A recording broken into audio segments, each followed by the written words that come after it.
Okay, so I guess we have to talk about this ShortCircuit Surface Duo 2 unboxing. I want to say a few things before we do, though. So first thing first here, I am actually a fan of Linus Tech Tips, Linus Media Group, ShortCircuit Tech Link. I am subscribed on my personal YouTube account to all of these channels. I watch them on some regular basis. Riley, the person in the video that we're going to be talking about today, is actually one of my favorite people on the channel. Probably him, Linus, and then maybe Anthony are in my top handful of people at Linus Media Group. I enjoy their content, okay? So this is not going to be me just bashing this video. Although I will admit, when I watched this video, I had a negative reaction to it. And some of that may be because I do like Surface Duo 2, and I felt as though it was not getting a fair shake in this video. Clearly, this video is meant to be taken with some humor. It's meant to be funny in some ways. But my fear here is that Riley is just wrong about a handful of things, first off. And I'm going to clear those things up. Two, he is poking fun at the device for comedic effect, which is generally not a problem. However, there's a mixture of two things why it didn't sit well with me. The first reason is because I may have some bias here. I like Surface Duo, and I've talked about this tribal nature of things. I spent my money on it. I don't want to hear people talking nonsense about it. So that's probably some of it. Full disclosure there, okay? And then number two is that this is such a niche device that it's almost like the easy thing to pick on. Now, I know Microsoft isn't a small company, but this isn't the same as picking on iPhone or picking on the Pixel or picking on whatever. This is a device that very few people are going to want to buy. And so picking on it just feels easy because you're not going to get a backlash, right? There's not that many people that are going to really be up in arms over this. So it's low-hanging fruit. So again, this is not going to just be me just bashing this video. I'm not going to do this with any vitriol. I'm going to try my best to just simply look at it factually and try to illustrate or correct places where I think Riley's getting things really wrong and where I think he's probably doing a disservice to the device for comedic effect, because a lot of people watch this video. 346,000 people at this moment have watched this video, and while it does have 662 downvotes, it has 17,000 upvotes, and I think it is factually inaccurate in a lot of places, as well as, like I said, just being really uncharitable for comedic effect in others. By the way, you should also just assume that if I skip over part of this video, it's because I had no issue with what he said. So if there's a big chunk that's missing that you're like, why didn't he talk about this thing or that thing? It's because I just didn't take any significant issue with Riley's take at that moment. So with all that being said, let's take a look at the video and I'll show you exactly what I'm talking about. He's talking early on about how he likes quirky, weird devices. Fair enough. So do I, Riley. We have that in common. So let's now roll forward and see what he thinks about it. I like the texture on it. Look at. So this was the first thing about a minute 21 in that kind of gave me some concern. He didn't realize this was a Dbrand skin. Now, I'm all for going into an unboxing or a first impressions without a ton of prior knowledge. I'm fine with that because then you get like a real blank slate kind of experience. However, he didn't know that the thing didn't have a texture to it. So he knew very little about, maybe I'm assuming things, but I think it's fair at this point to assume he didn't know a lot about this device going in, right? He didn't know that was a Dbrand skin. And with a device like Surface Duo, I think that you kind of need to know a bit about what you're going into here. You kind of need to know a little bit about what's going on, but this is a first impression. So let's take that and let's throw it out, because that was my initial reaction. I said, he doesn't even know that's a Dbrand skin. But in fairness, this is a first impression. It's a little laughable. It's a little funny, but not the end of the world. One thing really annoying off the bat though is that there's no double tap to wake, and maybe that setting is disabled, but that's a pretty standard feature on every phone nowadays. Okay, so he's upset that there's no double tap to wake. And I mean, I guess that'd be a cool thing to have on there. It's never been something that's bothered me, but that's very subjective. I don't know that I would be quite as bummed out that he is. But again, that's subjective. So maybe he really loves double tap to wake. Sure. Okay, starting up the shield. That was a little slow, but what are you gonna do? Snapdragon. Okay, so he's upset that the boot up was a little slow. In my experience, booting my Z Fold 2 next to my Surface Duo 2 or a Pixel 5 or a OnePlus phone, it boots just as fast as any other device. So I don't know what he's comparing Surface Duo 2 to say that it's booting slowly. It boots much faster than the original Duo, and it boots about as fast as the Z Fold 2. So I'll be curious to know if I put a Z Fold 2 in front of him and booted it, would he have the same "that's a little slow" remark? I don't know. Again, it feels like there's lots of places that you'll see where we're going to try and get some humor, but it's in places, and I'm not sure if we're pulling humor from factual observations or if we're just looking for any possible place to bash the device. Every freaking Android manufacturer has to have their own slide over thing. Is this Bing? You tricked me, Microsoft. You can change from being widgets, which is what I do. So he didn't explore this at all, but if you're actually using the Surface Duo 2, there's an entirely different way you can do this, where you can actually change this side panel to a vertical row of widgets, which is what I use. And that works really well too. So he's complaining that it's Bing News. And fair enough. You don't like Bing News. I don't like Bing News. I just turned it into widgets, and it works really good as widgets. Swipe down to do something. Swipe down from, you told me to swipe. Okay, this is the same thing. I remember this. Okay, so there's a little bit of confusion there from him, where the launcher tells him swipe down to search. And it's hard to read this there, but it says swipe down to search. The first thing he does about a year, I'd say, is he swipes down. You can't see where he starts his swipe, but I mean, look, if this is a gesture that works fine. If I swipe down from up here, I'm going to get notifications. If I swipe down anywhere else, I'm going to get search. So he's a little bit confused in this part here where he's meant to swipe down from. To do something? He does it. Swipe down from, you told me to swipe, okay. And he's like, you told me to swipe down, like he's confused as to what's supposed to be happening. And then he realizes it's a search, and that's what he's supposed to be seeing. Uses Bing, of course. Doesn't have to use Bing. So again, there is a setting easily accessible to change that to Google. A lot of people don't like the swipe down search thing. Personally, I think it's fine. I use it quite a bit to pull down and then, to search for Twitter. I use this, fairly regularly. And again, if you don't want to use Bing, I can change a setting and it will Google search instead. What is it doing here? Look at this. You seen that? The keyboard's over to the side. Oh no, it's happening again. It's happening. I don't know why they would. So they're making a really big deal. And honestly, that's probably the most obnoxious thing. One of the most obnoxious things that happened in this video. And again, please don't take this as hate. I do not hate you, Riley. If you ever happen to see this, I actually really like your stuff. But come on, man. He's really freaked out and confused here that the keyboard has slid over. And there's really good reasons for it to do that. Let's look at it. Let's pull down to get the keyboard here. I'm using Gboard because I just prefer Gboard, but let's use SwiftKey because that's the default keyboard. When you're on this screen, the keyboard is going to slide over. And his response to seeing this. What is it doing here? Look at this. You seen that? The keyboard's over to the side. Oh no, it's happening again. It's pretty over the top when realistically, this is not very complicated at all. It slides over so that you can reach the keys easier, Riley. And if you come over here, guess what? It slides over so that you can reach the keys more easily, Riley. I mean, come on.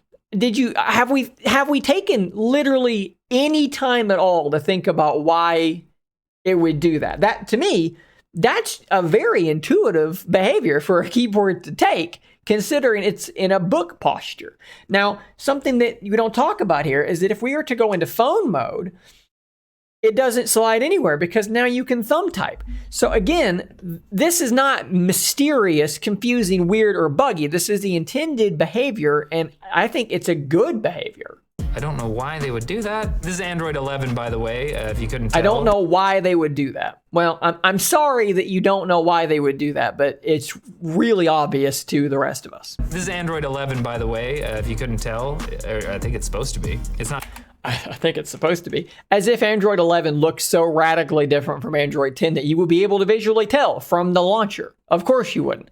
But instead of just saying this is Android 11, we have to throw in, I guess it's supposed to be, because the narrative is that the software is really bad and that even though it's Android 11, it's only barely Android 11, or you can't even tell that it's Android 11 because the narrative is that things are bad. So we have to make a little joke here to point out that I guess it's Android 11. This is weird. This is 90 hertz. This is supposed to be a 90 hertz display. Yeah, it is a 90 hertz display, and it runs at 90 hertz. If you watched this and you didn't know any better, you would assume that it's some kind of janky 90 hertz that doesn't look like 90 hertz or isn't good. No, it is. And I can put it next to my Z Fold 2 that's at 120 hertz, and it looks really smooth next to that too. It looks really good. And if you put it next to a 60 hertz screen, it looks really smooth. It's 90 hertz. But again, where there is no problem, we're going to insinuate that something's not quite right, that there's a problem. Tom Green, Drew Barrymore. It thought I would want to see that for some reason. Yeah, I mean, you're not logged into any kind of account, so it's just going to show you trending news until it knows your patterns. This is pretty basic phone behavior. You know what I'm coming up with? It's sometimes it doesn't recognize your gesture. I want to go home. So, okay, so the not recognizing the gesture thing is a problem I've talked about in my own video, that it's a little touchy with the swipe up to go home and the swipe down for notifications. However, I just want you to stop for a second and just watch how he's doing this. Watch the gesture he's making. Your gesture. And tell me, I want to go do home. you ever do that with your phone? Like, look at do you that. ever I just tried to swipe up and I thought I was trying to type something. Go home. Do you ever swipe with that kind of stroke where your follow through leads you to this degree? Is this a way that you ever use your phone, or is this a really over the top, exaggerated motion set up to make the thing fail? Let's look at this for a second. Let's just let's replicate exactly what he's doing. He was in phone mode. We're in phone mode. Okay, now let's open up Twitter and let's go home. And let's open up Reddit and let's go home. Twitter, home, Discord, home, Twitter, home, Relay, home. I mean, I could keep doing this all day. Well, I acknowledge that it's a little touchy in terms of that motion. Will I acknowledge that it took me about a day to get to where I was doing the swipe up the way that it wanted me to, in a way that makes it so that it's like 90% accurate, where I just really don't have problems with this anymore? Yeah, I had some issues earlier. I talked about it. But do I have those issues today after using the device? And honestly, after that first day, was I still having these kinds of issues? No. But maybe I would have issues if I'm launching Twitter and just doing this crazy huge gesture instead of just, using my phone like a normal person uses a phone. I actually posted a poll on Reddit asking people to grade their issue with touch sensitivity, exactly what we're talking about here. 108 votes isn't a ton, but most people rated it at a 2, where 5 is like, I can no longer use this phone, and 1 is I have no issues at all. I would also rate mine at a 2. I am sympathetic with the idea that not everyone will have the same patience as me, right? Some people are going to get this phone. It's going to feel different than they're used to. It's going to require a learning curve. I acknowledge this. And they're going to go, I don't like it. And they're going to move on. And fine, totally fine. And that may be what's going on here with Riley. He may be experiencing that need for that learning curve, but he's also hamming it up so much that he's making this look like, instead of it being a 2 out of 5, which is a weird rating, a 2 out of 5 problem, he's making it look like a 10 out of 5. And it's just not the case. And for posterity, I did a similar poll on my own YouTube channel, the community page, with 284 votes. And as you can see, the results are effectively about the same. Again, I get it. It's funny. The Surface Duo software is really bad. Look, whoa. I mean, maybe just try doing it like it's a normal phone, because as I've shown you, it's not that hard and it's really not that big of a deal. And you're blowing it so far out of the water and being so over the top here. Oh, tabs. What is this app? Is this a browser? From the multitask. He's mad that Microsoft Start, an app that you read news with, has tabs like a browser so that you can have multiple news stories. I guess. Okay, so this is cool. We're in one app. I'm scrolling 2 different feeds in the same app. That's pretty cool. So even when they say something's cool, right? That's cool. You can do 2 things at once. They can't help themselves but to try and inject some humor here. Wow, much productive. Stonk go higher, so desire. We can't just say this is cool. You've got to throw some sarcasm on top of it. Maybe I'm reading into that, but it feels like sarcasm to me. It feels like we're still poking fun, even at things that it's clearly doing well. One shortcut. That open. What? That was supposed to open it up on one on each screen, I'm pretty sure. All right, so I wasn't signed into Edge, so it freaked out. Okay, so if I tried to, on first setup, launch something, and since I wasn't signed into Edge, it didn't launch properly, so then I signed into Edge, and then it worked fine from then on. Would I even bother mentioning that? I don't know that I would, but we got to leave it in because it looks bad. So now I'm signed in. If I press this now, it should open up. Yeah, okay. So we're back into the workspace. So I'm gonna go to Photos. I'm going to take the photo of you, and I'm gonna no. It won't do that in the Photos app? Do I need to go to like the Files app or something? Can I drag that? What can I drag? Microsoft, I just want to drag something. What? So there's no drag and drop? They lied to me. So they didn't enable this sort of drag and drop file thing across the board. It's only between Microsoft apps. That's Okay, so that's not explicitly true. So he is correct in that you can't just drag and drop like it's a computer, like it's a Windows PC, because it's still running Android, and that's just not something that they're going to be able to do. However, drag and drop does work really, really well. I use it all the time, and let me demo what drag and drop actually is instead of what he was doing. Let's go back to the overhead here. Let's open up OneNote, and we'll just make a blank note. Let's go to my web browser. We'll just open up a news article here from The Verge, and there's a couple of ways you can do this. You can long press and then highlight text. Oop, the page just loaded a big old ad up top and moved me, so let's try that again. Let's highlight some text. You can then long press till you feel a little vibration, and then look at that. You can drag it over. Drag and drop does work. And I want you to also to know something here. If I'm in, let's do a text message here. I don't think you're going to be able to read any of this. I'm not going to bother blurring it. And it's not anything crazy. Anyways, I can drag this over into there as well. And it will send it. I can send that just fine. Let's go back to OneNote now. And now let's go ahead and extend this down and include a picture. Why not? Can we drag a picture over as well?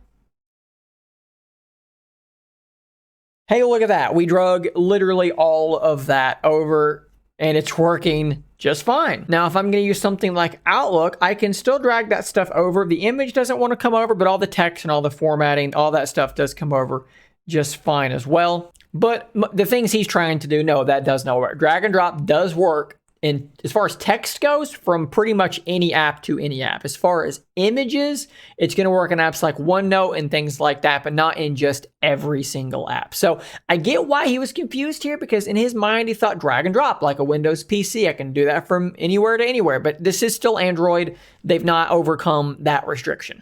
Okay, no, I'm in OneDrive. This is just a shortcut to the OneDrive app.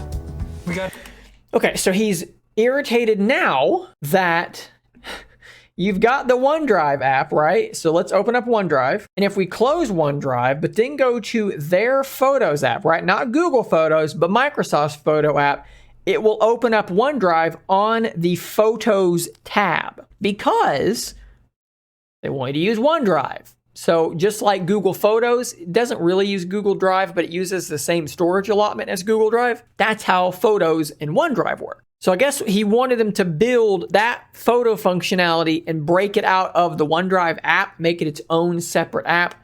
I mean, I guess, is that really a problem though? I don't know how much longer I want to illustrate the point that Microsoft's UI on Android, their flavor of Android, is still half-baked.